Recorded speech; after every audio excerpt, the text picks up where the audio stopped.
Olá, meus amigos e amigas queridas. Estamos aqui hoje para iniciar o estudo com o tema: o impacto das influências espirituais negativas, obsessão, ansiedade e depressão. Vamos explorar a relação entre espiritualidade e saúde mental. E o nosso objetivo hoje é conhecer melhor os tipos de perturbações espirituais e responder a uma questão. Será que os espíritos podem afetar o equilíbrio mental e emocional do ser humano na Terra?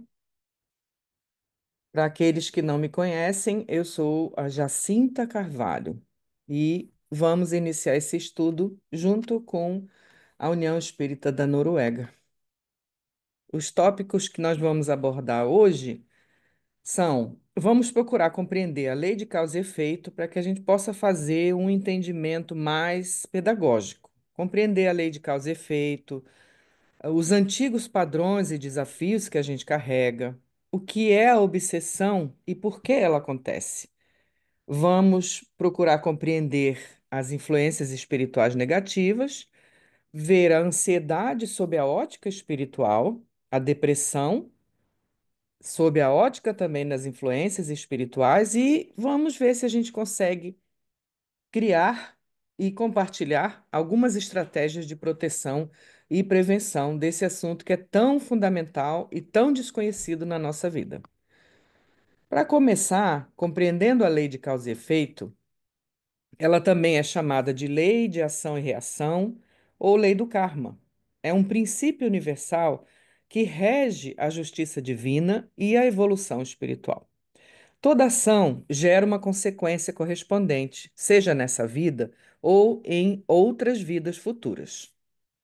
Essa lei de causa e efeito é um instrumento da misericórdia divina, pois permite que o espírito aprenda com os próprios erros e tenha a oportunidade de reparar os danos causados, progredindo continuamente rumo à perfeição. Essa lei não é uma punição, é uma oportunidade educativa em que o espírito enfrenta situações que vão fazê-lo refletir, amadurecer e se transformar interiormente. A gente tem o hábito errado de imaginar karma como algo que é uma punição, como algo que é difícil, pesado. E o karma, ele é simplesmente a ação em movimento. Ele está simplesmente sendo um retorno para nós daquilo tudo que nós enviamos em forma de energia e que ficou aderido e gravado na nossa memória eterna. Então, nós estamos apenas vivendo as situações que são necessárias para aprimorar e aperfeiçoar o nosso espírito na sua evolução infinita. Por isso que eu trouxe alguns modelos, alguns exemplos para a gente refletir. Primeiro, antes de entender como funcionam as influências espirituais negativas, vamos procurar compreender a origem das nossas características próprias. Nós vivemos muitas vidas como diferentes personalidades. Esse é o principal ponto. E esses personagens que nós vivemos em diversas ocasiões, em diversos lugares do planeta, em diversas épocas da história, eles funcionam como modelos, arquétipos perfeitos para mostrar como os padrões antigos que nós desenvolvemos no passado ainda influenciam os nossos desafios atuais. E como é que a gente pode transformar esses desafios? Vamos ver uns exemplos aqui. Nós temos um personagem que é o rei, general, um ativista político, uma dançarina, um intelectual e uma enfermeira. Nós temos seis personagens que servem como modelos para nossa reflexão. Então, quando uma pessoa vive numa vida como um rei, ele tem que desenvolver a responsabilidade, o dever, ele está envolvido com a política, o serviço pelo coletivo, a superioridade, que ele é a autoridade máxima, né? Mas junto com isso vem também o lado negativo dessa posição e dessa personalidade.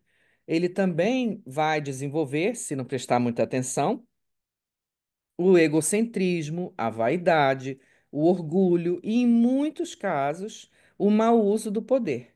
Então, cada uma dessas posições que a gente ocupa vai ter sempre o lado positivo que vai construir em nós as nossas capacidades, as nossas virtudes, as nossas habilidades inerentes que vão nos acompanhar por todas as vidas, como também vão deixar os seus rastros de equívocos, de erros e de más escolhas, né? Por exemplo, a posição de general, você vai desenvolver, tem que desenvolver o controle, o uso da estratégia, a liderança, a coragem, a responsabilidade. Mas você também pode desenvolver a arrogância, o autoritarismo e a tirania. Na posição de ativista político, você vai desenvolver a argumentação, a estratégia, a coragem, a luta pela igualdade de direitos, mas também vai carregar em você revolta contra o poder ou radicalismo, em muitos casos. Tudo isso porque não existem ainda seres humanos perfeitos encarnados nesse planeta. Todos nós estamos lutando para superar e vencer esses lados negativos que a gente ainda carrega. Então, em cada posição que a gente ocupa, o propósito, a meta, é que a gente desenvolva as qualidades superiores. Mas como ainda carregamos as qualidades ainda não inferiores propriamente, nem sempre são inferiores, mas são ainda entraves para a nossa evolução. Por exemplo, a posição que você encarnou como uma dançarina de flamenco na Espanha medieval.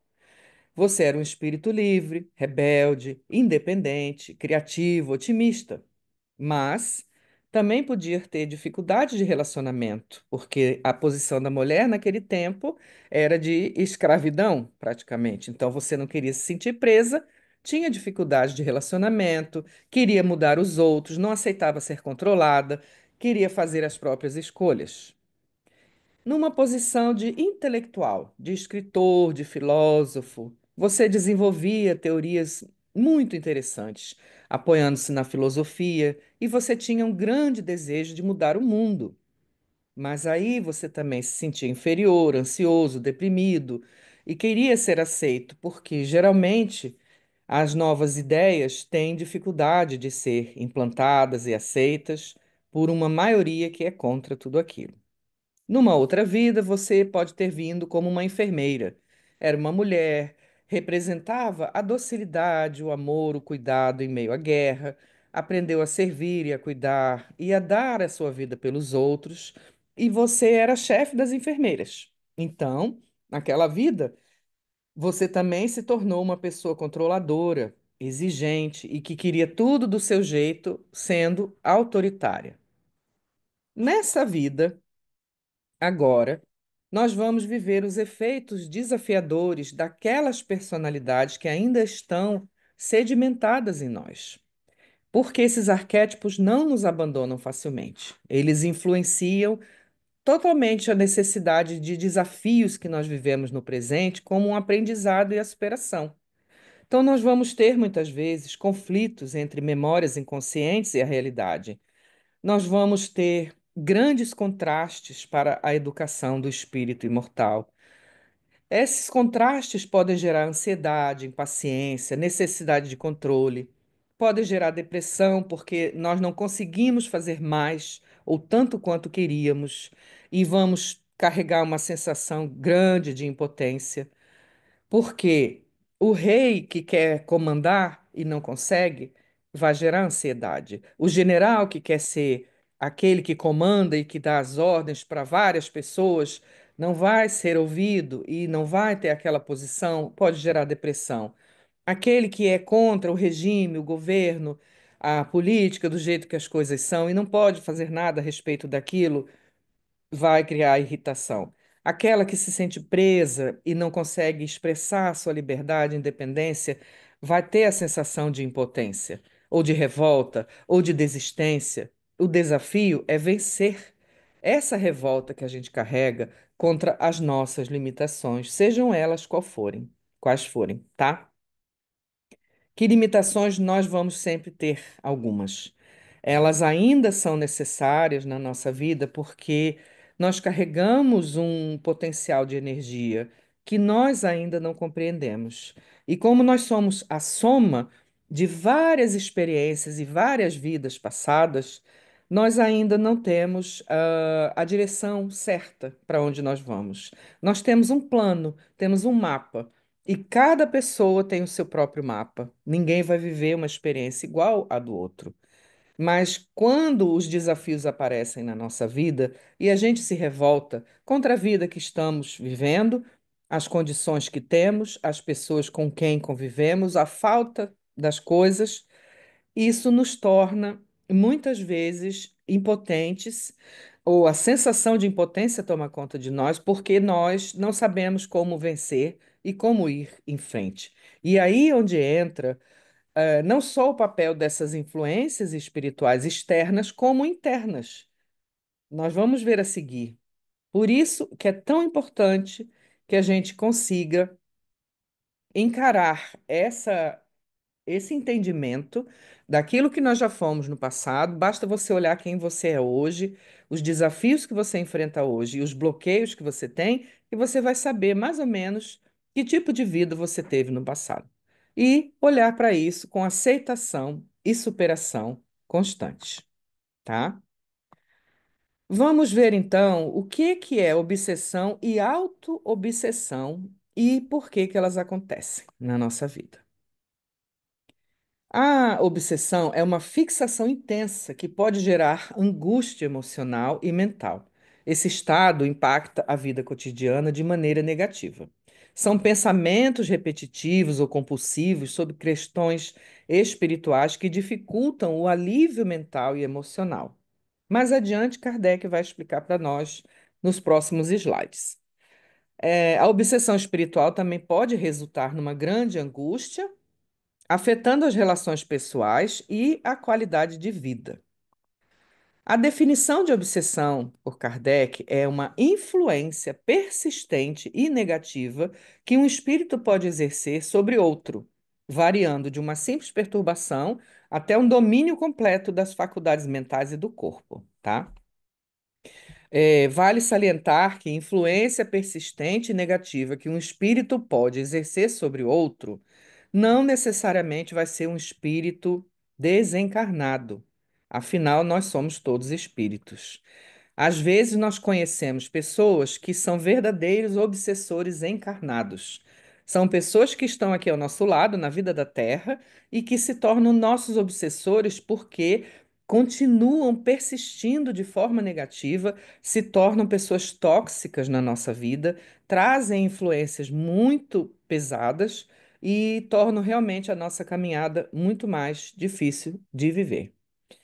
Os motivos dessa obsessão podem ser vingança de vidas passadas, podem ser sintonia por afinidade moral, podem ser sentimentos de culpa, ressentimentos e até desequilíbrios espirituais. Muitos espíritos que desencarnam pela falta de esclarecimento, por não saberem que existe vida após a morte, eles vão se tornar espíritos perdidos sem noção do que está acontecendo e acabam, por sintonia moral, se aproximando de alguns de nós. Quando a gente passa na rua, quando a gente passa em algum lugar onde eles estão perdidos, e assim se aproximam e ficam, desequilibrando a nossa energia, até mesmo sem querer. Os sentimentos de culpa ou os ressentimentos são os espíritos vingativos que vêm em busca de respostas para aquilo que eles viveram, às vezes há séculos, e que para eles o tempo não passa da mesma maneira que para nós, porque no mundo espiritual não existe a contagem linear de tempo, não existe um relógio com o dia amanhecer e o sol se pôr e um dia após o outro de 24 horas. O tempo é uma criação que existe apenas na nossa terceira dimensão. Então, para eles, às vezes, o tempo não passa, são 200, 300 anos e ele ainda está fixado naquela ideia do que ele sofreu com a gente lá na Inquisição, na Idade Média, na Espanha, por exemplo. Apenas um exemplo aleatório. E continua nos perseguindo, querendo a resposta e a vingança por aquilo que ele viveu. É por isso que é preciso muito estudo e esclarecimento, como eu sempre digo, para que a gente possa lidar com essas informações. Quanto aos tipos de obsessão, a obsessão simples é apenas um espírito perturbado que se aproximou de nós, como eu acabei de dizer. Mas a pessoa percebe que existe uma interferência. Ela não está se sentindo bem, ou ela fica triste de uma hora para outra, ou ela sente uma raiva, algo que não é no seu normal naquele instante, ela percebe que algo está errado e percebe que, pelo conhecimento, pode ser uma presença espiritual que está perturbando. O outro nível que Kardec fala é a fascinação.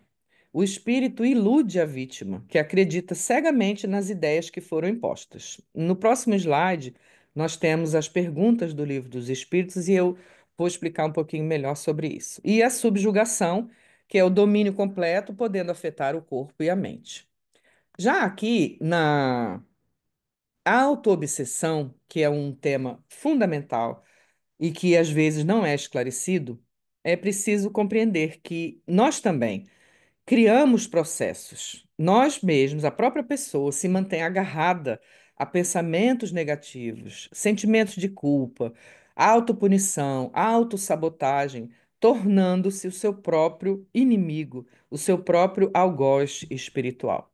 Então, a autoobsessão, ela não depende de uma influência externa.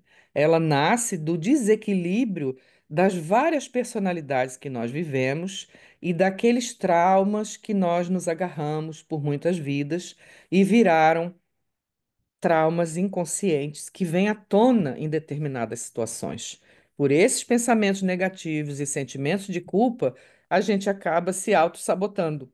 Não precisa ninguém puxar o nosso tapete porque a gente mesmo puxa. Infelizmente, não há necessariamente a influência de espíritos obsessores externos, nós apenas repetimos os padrões mentais tóxicos e a característica da autoobsessão é uma culpabilidade excessiva por erros que cometemos no passado, por falhas que cometemos, às vezes nos culpamos porque não aproveitamos as oportunidades, não fizemos as escolhas certas, como se a gente pudesse mudar o passado, né? O maior erro de todos começa aí. O passado pertence ao passado. Nós não podemos continuar carregando ressentimento contra a gente mesmo, pensamentos obsessivos, autodestrutivos.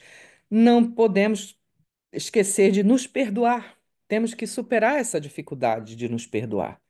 E precisamos recorrer à ajuda espiritual e psicológica, porque é como se a gente tivesse, nosso cérebro tivesse um móvel cheio de gavetinhas. Cada gavetinha daquela tem uma personalidade que foi vivida numa determinada vida. E a gente fica o tempo todo abrindo aquelas gavetas. Ai, meu Deus, eu podia ter feito diferente. Ah, nossa, mas por que que eu fui escolher isso dessa maneira? Caramba, eu podia ter escolhido de outra forma, podia ter agido assim. O erro é, naquele momento da vida, da história, você não era a mesma pessoa que você é hoje. A nossa pessoa atual é a soma de todos os erros e acertos, de toda a caminhada que nós percorremos. Então, naquele momento da vida, até nessa vida mesmo, os erros que a gente cometeu. Naquele determinado momento, nós fizemos o que nós sabíamos, o que estava ao nosso alcance, o que a gente achou que era certo. Porque ninguém faz uma coisa de propósito, sabendo que está errado, para se prejudicar.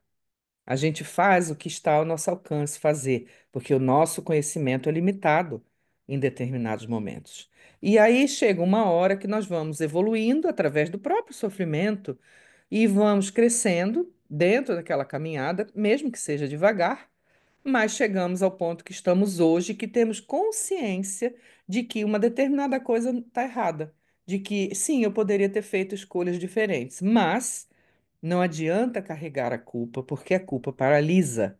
Ela não ajuda você a mudar. Ela não ajuda você a tomar decisões favoráveis ao seu crescimento. Ela apenas paralisa. Você fica num canto chorando e se culpando e não faz nada para mudar. Então, a grande tarefa para vencer a autoobsessão é superar a culpa excessiva. Ter noção dos erros e desejar corrigi-los é uma coisa. Se culpar é outra, porque o arrependimento permite a você reconhecer o erro. Isso está no Evangelho segundo o Espiritismo também. E a partir de reconhecer o erro e a partir do arrependimento, fazer escolhas melhores e olhar para frente. E a culpa não. é uma punição que não vai levar você a lugar nenhum, tá? Então, é preciso que haja ajuda espiritual e psicológica através do autoconhecimento, principalmente, e que a gente se perdoe, porque cada pessoa faz o melhor que tem com as ferramentas que tem na mão e o conhecimento a que tem alcance, em cada momento da vida. Por isso, nós temos, a eternidade para aprender. A respeito dos níveis de obsessão que a gente estava falando antes, está aqui. Na questão 238 do Livro dos Espíritos, ele fala sobre a obsessão simples, que é quando um espírito com más intenções se aproxima do médium.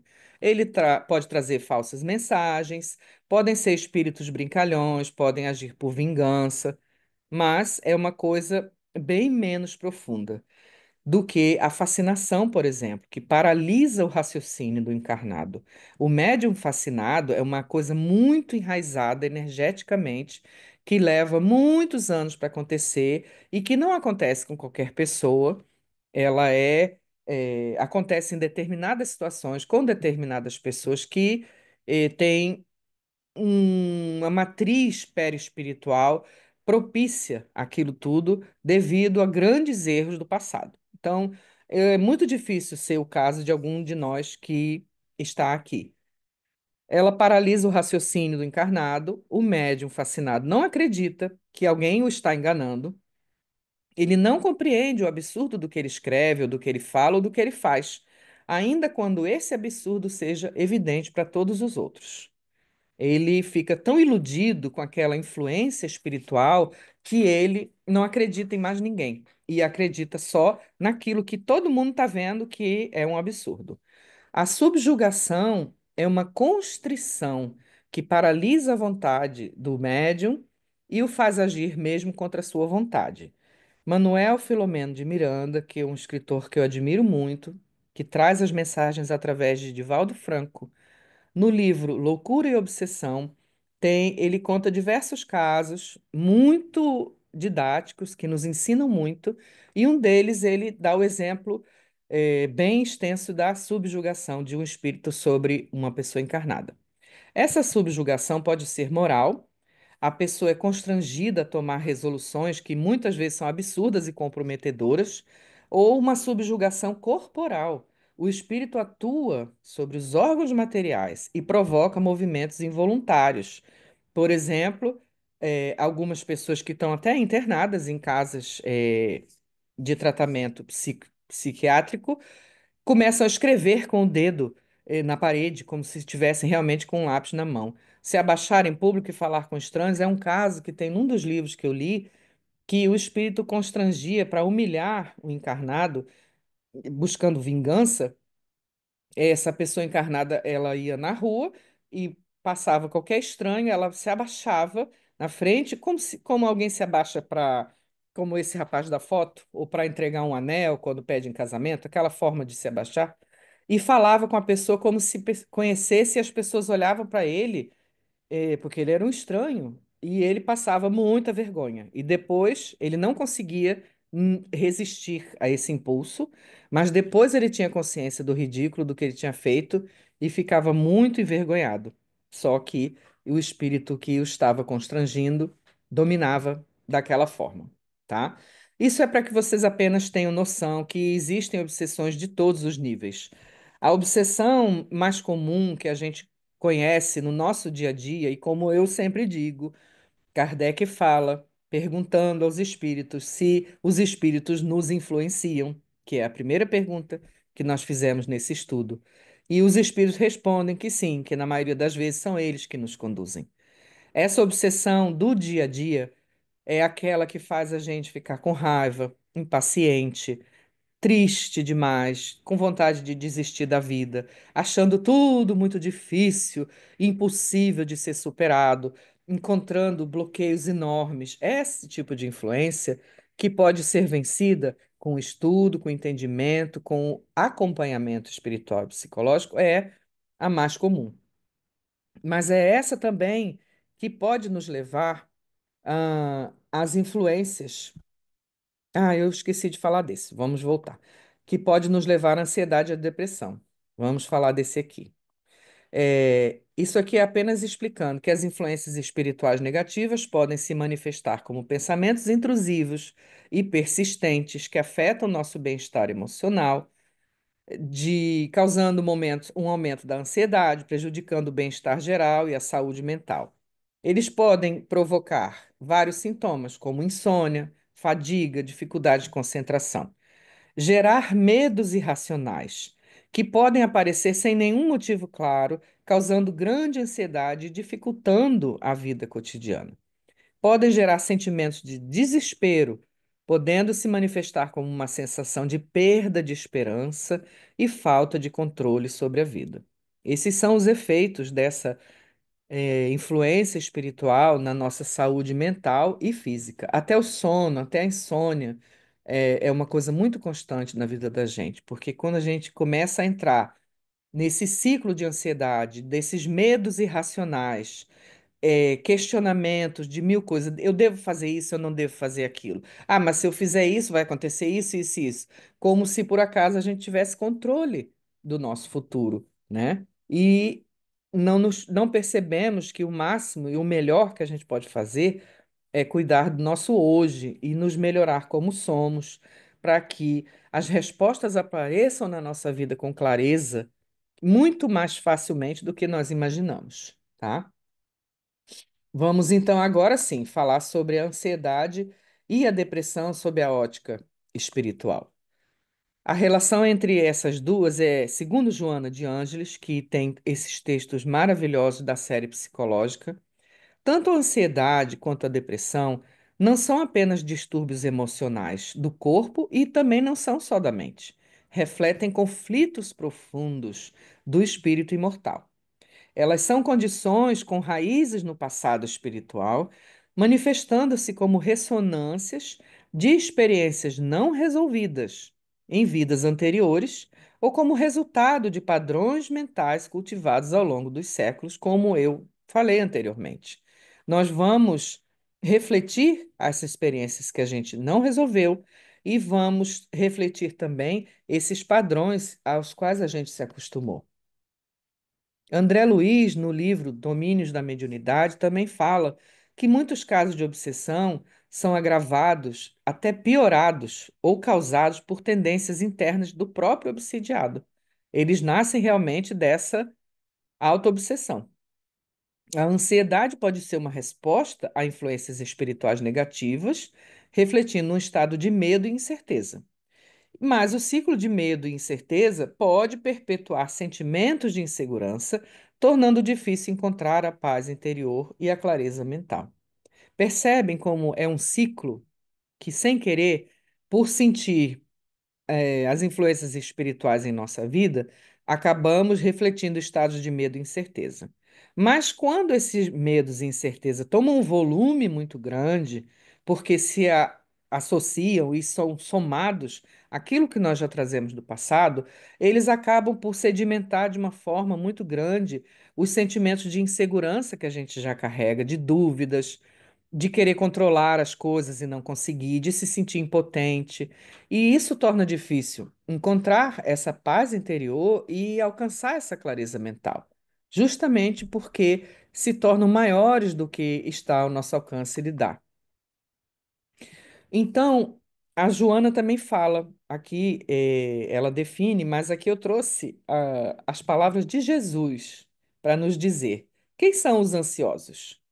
São aqueles que não confiam na providência divina e são também aqueles que não confiam em si mesmos.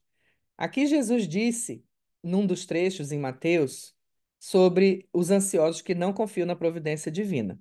Por isso vos digo: não andeis ansiosos quanto à vossa vida, pelo que haveis de comer ou beber, nem pelo vosso corpo, quanto ao que haveis de vestir. Não é a vida mais do que o alimento, e o corpo mais do que a roupa? Olhai as aves do céu. Elas não semeiam, nem colhem, nem guardam os seus grãos em celeiros. E vosso Pai, que está nos céus, as alimenta tanto quanto a vós. Não valeis vós muito mais do que as aves? Jesus convida, assim, a confiança total no plano divino, alertando que a ansiedade é um sinal de que o coração está focado no medo da escassez e não na fé. A providência divina cuida de tudo, e quando confiamos nisso, o coração repousa. Perfeito, né? É essa a nossa meta a ser alcançada. Eu não disse que é fácil, porque não é. Mas se nós nos lembrarmos disso constantemente, nós temos uma ferramenta poderosa para nos ajudar a vencer cada momento de dificuldade que nós enfrentamos. O outro aspecto que Jesus disse sobre os ansiosos é que eles não confiam em si mesmos. Aí ele dá o exemplo de Pedro. Jesus saiu, Pedro e os irmãos saíram na barca para pescar, porque eles viviam perto desse imenso lago chamado Tiberíades, que era tão grande que eles achavam que era o mar. E Jesus chegou próximo porque eles não estavam conseguindo pescar nada naquela noite. E Jesus veio andando sobre as águas e se aproximou do barco. E Pedro, assustado, disse: Senhor, és tu? Se és tu, manda-me ir ter contigo por sobre as águas. Ainda ameaçou. Ah, é? Se é você, então, Jesus, diga para eu ir até você e eu irei. E Jesus disse: Vem. Pedro, então, começou a andar. Mas, quando sentiu o vento e percebeu o que ele estava fazendo, teve medo e então começou a afundar. E Jesus disse: Homem de pouca fé, por que duvidaste? Nessa passagem, Jesus estimula a fé ativa, a autoconfiança iluminada pela fé e a superação do medo através da ação. Aqui, ele ensina que a dúvida e o medo sabotam as nossas realizações. A ansiedade surge quando o indivíduo não acredita na sua própria capacidade, mesmo diante de um chamado divino. Pedro duvida de si mesmo e não apenas de Jesus, então ele afunda.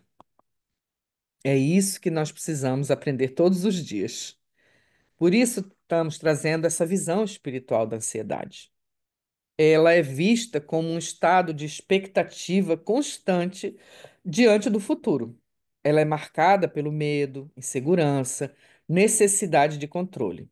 Joana de Ângeles indica que o espírito ansioso geralmente foi marcado por perdas traumáticas, por insegurança existencial, por abusos de poder em encarnações anteriores e eu diria nessa encarnação também, refletindo perdas traumáticas ou experiências na infância que foram muito marcantes, gerando insegurança, gerando dúvidas, mas sempre ativando as memórias que trazemos de vidas passadas, porque todos nós passamos por situações difíceis, mas nem todos têm a mesma impressão daquelas situações. Então, muitas pessoas foram marcadas por essa insegurança desde a infância porque já trazem isso de vidas passadas. O espírito traz uma memória inconsciente da instabilidade. E por isso ele busca o controle absoluto como uma forma de defesa. Porque todos esses distúrbios que nós trazemos da mente e das emoções são uma forma de defesa. Porque tudo que todo ser humano quer é ser amado, respeitado e ser ouvido na sua essência. E quando a gente não consegue isso, nós nos tornamos inseguros e queremos ter o controle, e cada um busca esse controle da forma que sabe. Alguns buscam pela fuga, que é o próximo aspecto, que é a depressão, e outros buscam pela ansiedade, que é procurando controlar tudo e não conseguindo, né? Como Joana diz aqui, a ansiedade é a dor da alma que tem medo do amanhã, porque não confia no presente e não tem o seu passado elaborado.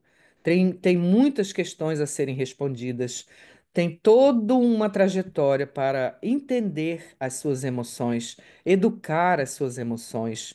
Aliás, a necessidade de educação emocional é uma das coisas mais urgentes na nossa sociedade. Desde a escola, onde nós não somos ensinados a educar as nossas emoções, abraçar as nossas emoções e as nossas diferenças, passando pelo trabalho, onde emoções sempre são abafadas. No entanto, nós lidamos com as emoções o tempo todo, na nossa relação com todas as pessoas, e na nossa vida diária, onde nós esquecemos do diálogo. Como eu sempre falo, são sempre essas mesmas teclas, porque elas são realmente muito importantes.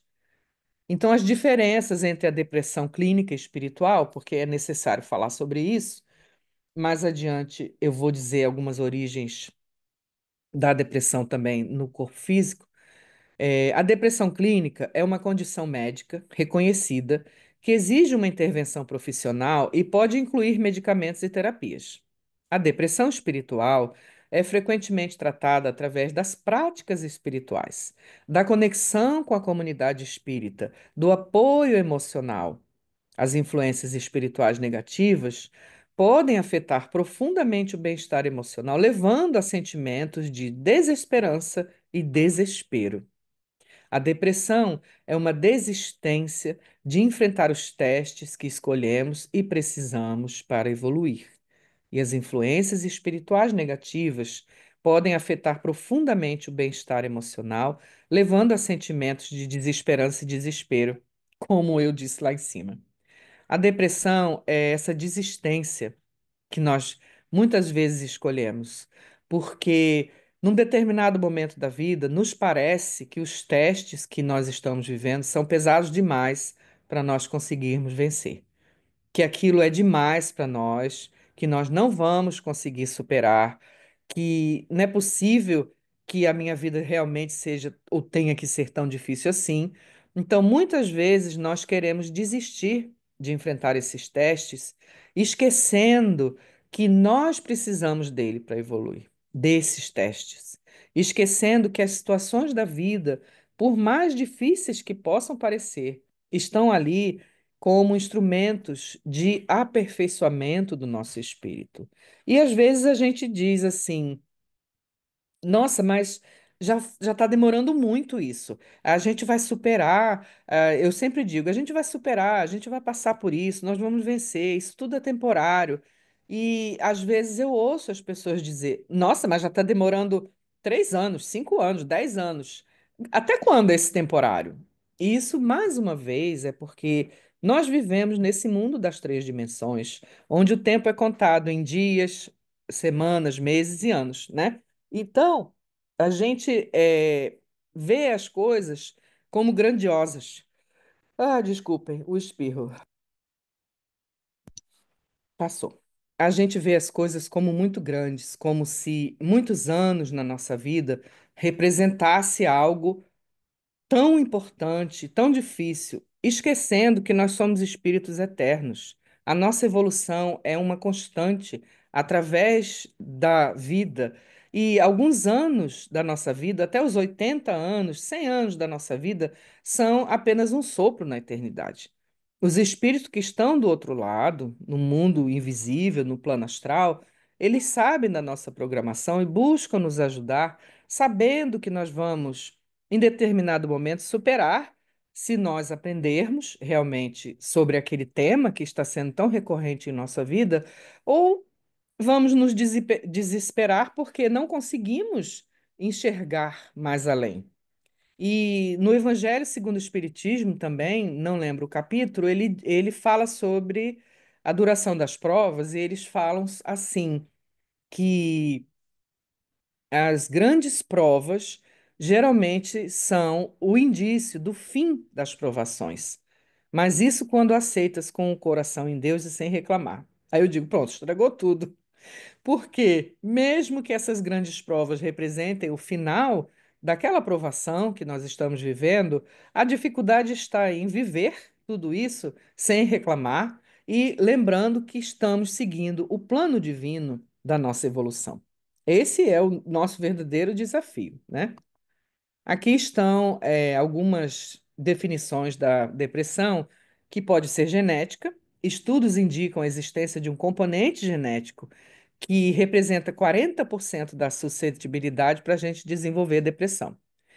Da bioquímica cerebral, que é uma evidência da deficiência dos neurotransmissores, que falta dopamina, falta uma série de outros neurotransmissores que favorecem a depressão. Eventos vitais que foram estressantes, podendo desencadear episódios depressivos naqueles que têm uma predisposição genética. Mas, lembrando que Quem define os genes do corpo encarnado é o espírito imortal.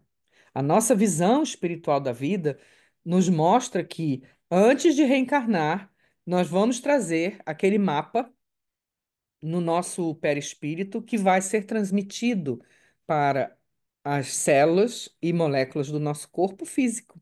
E esse corpo físico vai trazer, sim, por exemplo, um componente genético que é predisposto à depressão, porque é isso que o nosso espírito carrega. Ela vai se manifestar ou não, dependendo das novas escolhas que a gente fizer.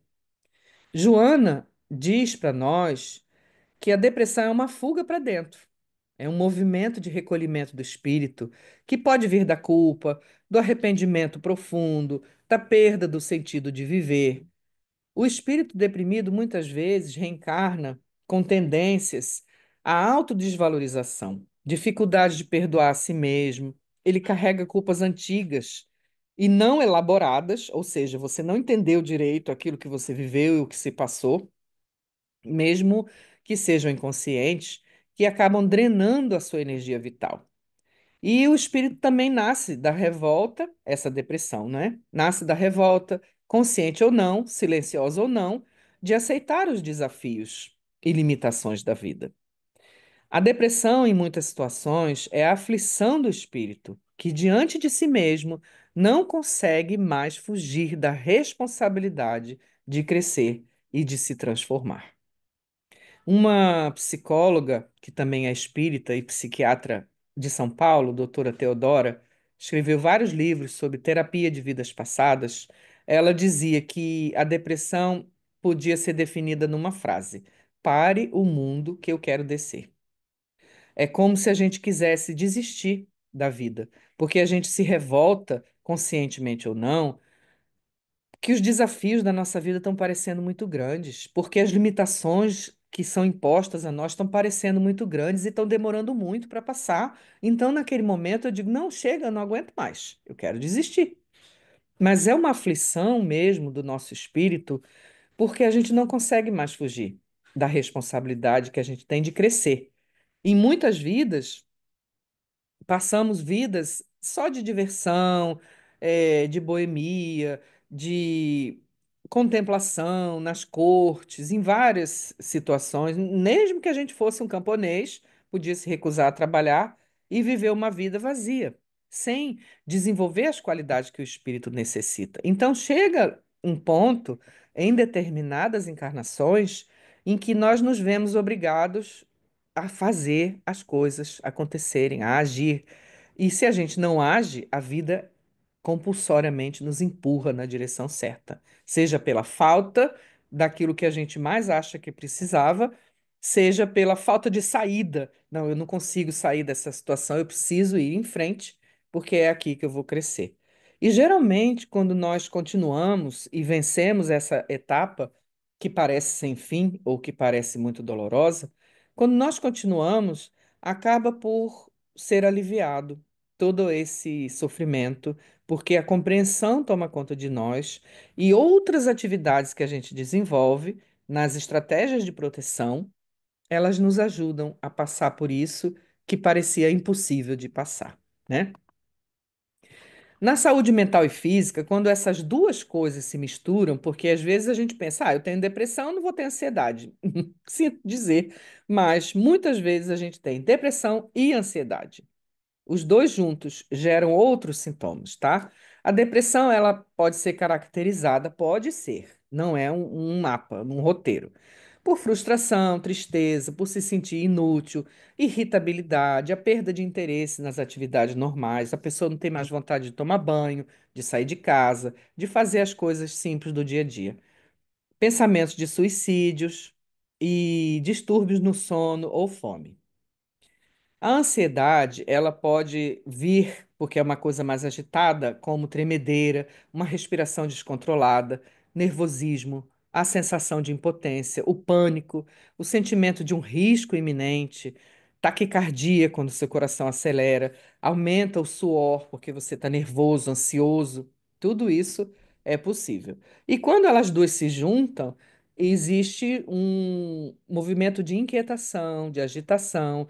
você tem grande dificuldade de concentração e dificilmente sente dificuldade de tomar decisões.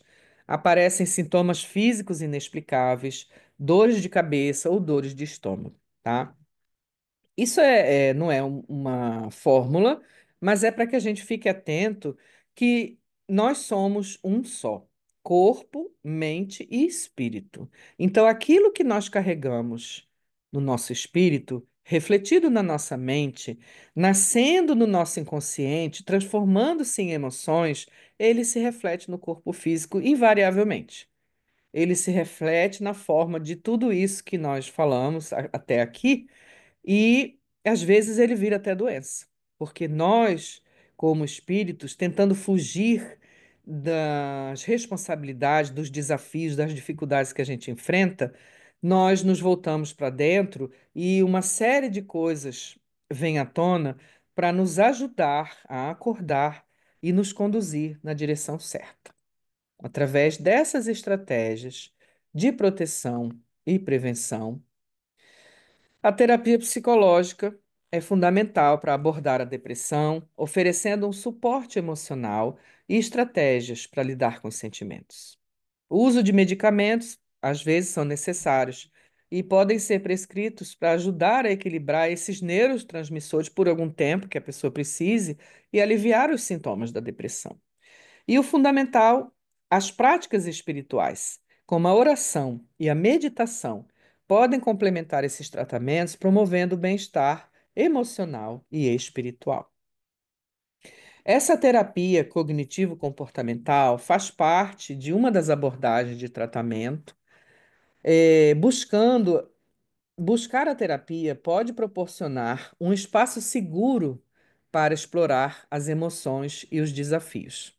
Os profissionais ajudam a desenvolver estratégias de enfrentamento. Essa terapia cognitivo-comportamental é uma abordagem muito eficaz que ajuda a modificar os padrões de pensamentos negativos e os comportamentos prejudiciais. Nada mais é do que um roteiro que vai ajudar a pessoa a se conhecer melhor, reconhecer nela os seus padrões de pensamentos negativos, olhar de frente para eles e agir de forma positiva para tentar mudar esses padrões de pensamentos e esses comportamentos prejudiciais. É muito importante que a pessoa tenha um acesso a uma terapia desse tipo, que possa levá-lo ao autoconhecimento profundo. A outra terapia maravilhosa é a oração e a conexão espiritual, porque ela é uma prática que pode proporcionar conforto, ajudando nessa conexão com o divino e aliviando e muito a ansiedade. Por quê? Quando nós fazemos a oração, nós mudamos por alguns minutos a frequência vibratória. Porque a oração pressupõe que a gente se acalme, que a gente respire profundamente, que a gente respire várias vezes, fique num lugar calmo. Então, tudo isso ajuda a modificar, as vibrações que a gente está emitindo. Ajuda a oxigenar o cérebro através da respiração, e com isso, nos acalmando, nós começamos a nos conectar com as forças divinas, as forças da luz, que estão sempre por perto, e acabamos por aliviar a nossa ansiedade. Então, no momento de dúvida, no momento de incerteza, de desespero, ore, porque você vai ter um grande benefício com isso. A outra abordagem seria o apoio espiritual, de comunidades espirituais, como o Centro Espírita, que pode oferecer um senso de pertencimento, de encorajamento durante esse processo de cura. Isso é muito importante para nós, porque sozinho a gente nem sempre consegue alcançar aquilo que é preciso. E junto com outras pessoas que estão vivendo a mesma busca, que estão vivendo as mesmas dificuldades, esse encorajamento em conjunto faz com que a gente se sinta mais forte, sim. E a importância do estudo e do autoconhecimento. Vocês um dia vão decorar de tanto que eu falo sobre o estudo e o autoconhecimento. Conhecer mais sobre o tema da obsessão nos ajuda a ver os problemas sobre outra ótica. Conhecer melhor a nós mesmos através de uma análise sincera dos nossos problemas internos, comportamentos repetitivos, maneiras de lidar com as pessoas, os problemas que a gente lida, nos ajudam a enfrentar as dificuldades e os estresses e os testes necessários com mais coragem, com força e humildade. Esse autoconhecimento precisa vir sempre junto com a sinceridade. Não adianta a gente só achar que se conhece. Por isso, os exercícios das terapias cognitivo-comportamentais, os exercícios de desenvolver esse autoconhecimento e esse contato com você mesmo, fazendo perguntas e respondendo a você mesmo, ajudam a que você descubra quem é esse ser que você carrega dentro de si e que nem sempre se expressa totalmente, para que você possa enfrentar os testes e as dificuldades com mais coragem, né? A meditação, que eu também sempre falo, é uma prática fundamental que ajuda a fortalecer o nosso campo energético e promove a paz interior. Ela é muito eficaz para aliviar a ansiedade, promovendo clareza mental e paz interior. Eu vou, inclusive, começar um trabalho novo de gravar meditações e disponibilizar no meu canal do YouTube para algumas coisas, para que possa ajudar as pessoas a continuarem ou a começarem com essa prática tão importante e tão simples que às vezes a gente nem sabe. Não demora mais que 10 minutos ou 15 minutos e você pode fazer em qualquer lugar. Então é muito bom para encontrar esse espaço de calma e bem-estar que a gente precisa. A importância do autocuidado é essencial para a saúde mental. Inclui atividades que promovem o relaxamento e o bem-estar emocional. Seja uma leitura, seja uma caminhada, seja o exercício, seja o contato com a água, seja um passeio com alguém que você gosta, seja assistir um filme, algo que permita a você um espaço seu de tranquilidade e que traga o relaxamento e o bem-estar para que você se afaste um pouco daquele sentimento, daquele momento de angústia e ansiedade e depressão. E outra coisa, as conexões saudáveis. Manter conexões com amigos, familiares é vital para o bem-estar. As comunidades de apoio, que oferecem um senso de pertencimento, as conexões espirituais e emocionais, que são pessoas que compartilham crenças semelhantes e que podem criar laços emocionais profundos, oferecendo um suporte. Mas para isso acontecer, nós precisamos aprender uma coisa importante que alguns de nós não sabem: aceitar ajuda. É preciso pedir ajuda e aceitar ajuda. Nós não sabemos o quanto as pessoas que estão perto de nós desejam ser úteis também e nos ajudar, e nós nos fechamos no nosso medo de incomodar, no nosso medo de pedir demais, e não percebemos que é uma forma também velada de egoísmo, que nós não damos ao outro a chance de nos ajudar, de servir, de ser útil também. É só a gente pensar, você não gosta de ajudar as pessoas? Não procura fazer o bem quando você vê que alguém precisa? Então, o outro também pode sentir a mesma coisa. Mas se você não permitir, ele não vai conseguir e você vai cada vez se isolar mais na sua dor e no seu sofrimento e não vai conseguir vencer. Então, para concluir o nosso estudo, nós falamos sobre o impacto das influências espirituais, que as influências espirituais negativas podem afetar profundamente a saúde mental e o bem-estar das pessoas. Nós buscamos compreender as influências espirituais e as suas consequências, e que isso é essencial para tratá-las de maneira eficaz. E para promover o bem-estar, nós precisamos tratar e prevenir essas influências espirituais negativas que podem resultar, então, numa vida mais equilibrada e mais saudável.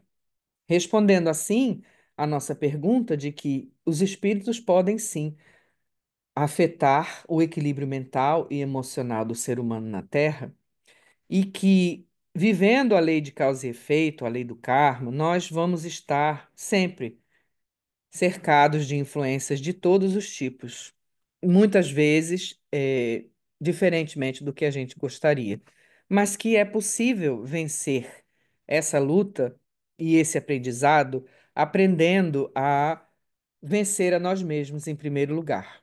Aprendendo com as práticas espirituais, com os tratamentos, com a oração, aprendendo a conhecer mais sobre a depressão, sobre a ansiedade, para que a gente possa vencer essas tendências de carregar autodesvalorização, culpas antigas não elaboradas, de querer ainda ter o controle sobre tudo e sobre todos, sobre as coisas e os acontecimentos da nossa vida, precisando superar os traumas e a insegurança existencial que nós carregamos do passado, aprendendo a confiar, como as palavras de Jesus, no plano divino, que é um plano invisível, mas que está vivo dentro de nós, trazendo para nós as situações que são necessárias para o nosso crescimento. E quanto mais a gente aprende, mais a gente supera e menos a gente repete aquelas situações, menos elas acontecem na nossa vida,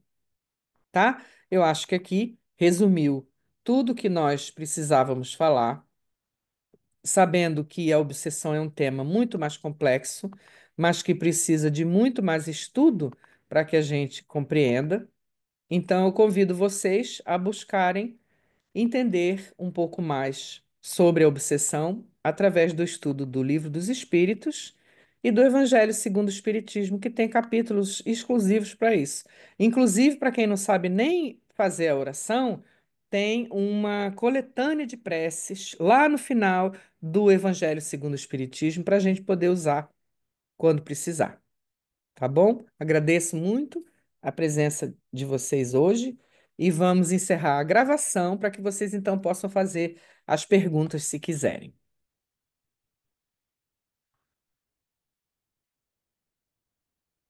Sânia, podemos encerrar a gravação.